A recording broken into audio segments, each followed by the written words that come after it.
I'm Bill O'Reilly. Thanks for watching us tonight. Who is running Sandra Flute? That is the subject of this evening's Talking Points memo. As we reported last night, the Factor believes the Sandra Flute contraception controversy was manufactured to divert attention away from the Obama administration's disastrous decision to force Catholic nonprofit organizations to provide insurance coverage for birth control and the morning after pill. That might very well be unconstitutional. Anyway, we are having trouble tracking down just who is sending Sandra around to the media. It's very strange. So far, the 30-year-old activist has appeared on 8 national news programs where she was not challenged at all.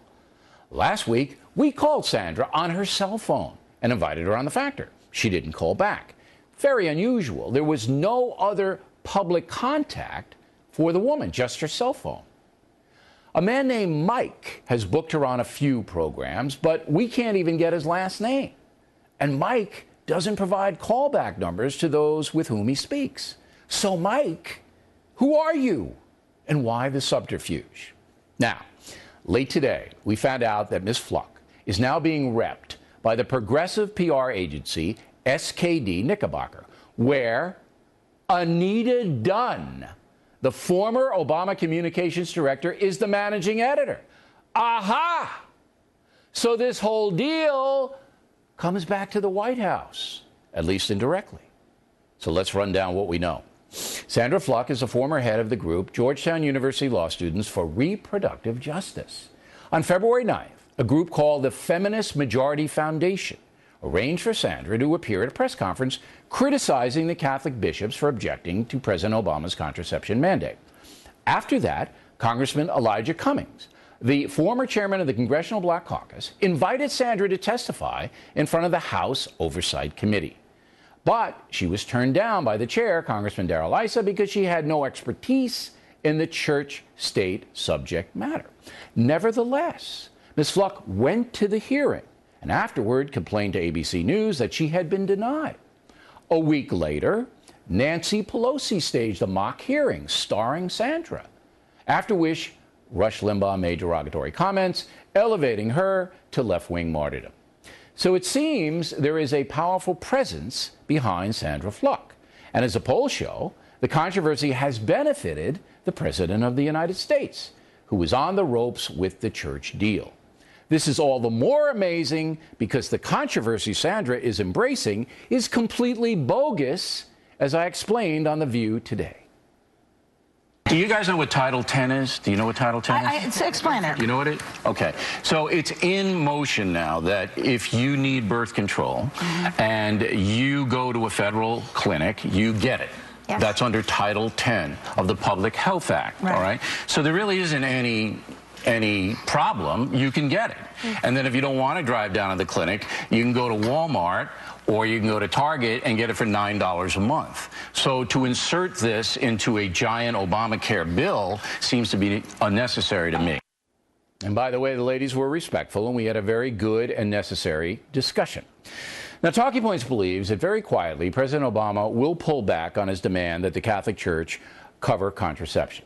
He has snatched victory from the jaws of defeat and would be foolish to continue flogging an unconstitutional mandate. Mr. Obama knows the polls say many American women now believe he's protecting them. For that, he can thank Sandra Flute and whoever is running her. And that's a memo. Now for the top story tonight, reaction. Joining us from Washington, Fox News analyst and radio talk show star Laura Ingraham. So Anita Dunn magically appears. But I must say, to put it in perspective, she wasn't in the game, Knickerbocker or Miss Dunn, last week. They just got in the game now. You say? Well, Bill, first of all, a great way of laying this all out for the people watching this. Look, the bottom line, it's not about this law student, okay? It's clearly about the Democrats' razzle-dazzle move here, because they know that the edict coming down from HHS isn't just about Catholic institutions. I think this is wrongly framed as a Catholic issue. This applies to all employers, okay, across the United States, also Catholic institutions, but all employers like myself. I mean, I pay for my employees' health insurance. So if I have a conscience problem with this type of coverage, then I have no rights whatsoever. That's the issue that the House Judiciary Committee hearing was trying to get at, and that's why they had the witnesses that they have. And mind you, it was a Republican-run hearing, so the guests did weight toward the Republican or conservative point of view. The Democrats do the same thing when they're in charge, which is, I guess, the complaint that Elijah Cummings, the Democratic congressman, had. But nevertheless, Sandra Fluck, as a law student, somehow has the time. I mean, I was a law student. I could barely do the work. It was, you know, a crushing amount of work. But she somehow finds the time to jet around the United States to appear on behalf of this issue. That's a free country. She certainly can make her point of view known. Yeah, I mean, she doesn't have enough money to buy the pill at $9 a month, but she has enough money to fly, a lot of time away from law coast to school, coast and all of that. But look, here's why I think this is a very important situation. There is no doubt in my mind, and my investigators' mind, that this woman from the very beginning was what they call run by very powerful people. Oh, yeah, she's it's not a an pawn. accident that Elijah Cummings, Nancy Pelosi, all of these people got her and put her in a position to get national exposure. Okay. Yeah, plucked her out. Right, right. But now we see, all right, that Anita Dunn and her firm has embraced her. Now, she appeared on NBC 1, 2, 3, 4 times, CBS once, CNN once, no, 5 for NBC, and The View also. In each of these times, all right, there was a shadowy booking process, because I spoke to some of these people. We've tried to get her on too, by the way, on my radio show, and we're unable to book her. Right. But she appears, she shows up, and somebody pays for all of that. See? Yeah, of course. So I'm going to say, and I can't prove it beyond a reasonable doubt, I think I will be able to, that this was run out of the White House. The White House ran this. Bill, remember, Anita Dunn, I'm sure, is smarting from her own experience exiting the White House, okay? So this is, whether it's payback or whether it's just helping out someone who's friendly on an ideological basis, sticking it to the Republicans, I don't know if we'll know the answer to that. But the bottom line point is, for everyone watching this show now, it has nothing to do with a law student who chooses to go to a Catholic institution who's upset. It's nothing to do. She's a willing pawn in this process. It's the Democrats' refusal to acknowledge the truth about what's happening at the hands of Catholic Kathleen Sebelius. Okay? But they don't have to acknowledge it, because now they're winning the issue with American women. I don't know if that's the case, Bill.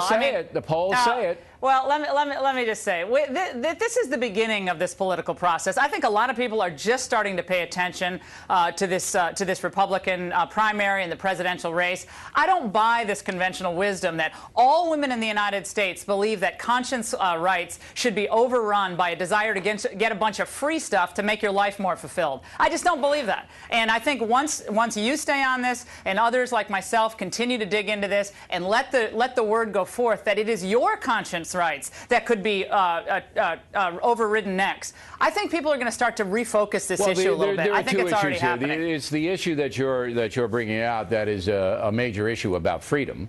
There's no doubt about that. But there's also the mechanics of how a disastrous situation for the White House, this whole Catholic Church thing, was turned around in a very shrewd way, using the media, who absolutely played right into it.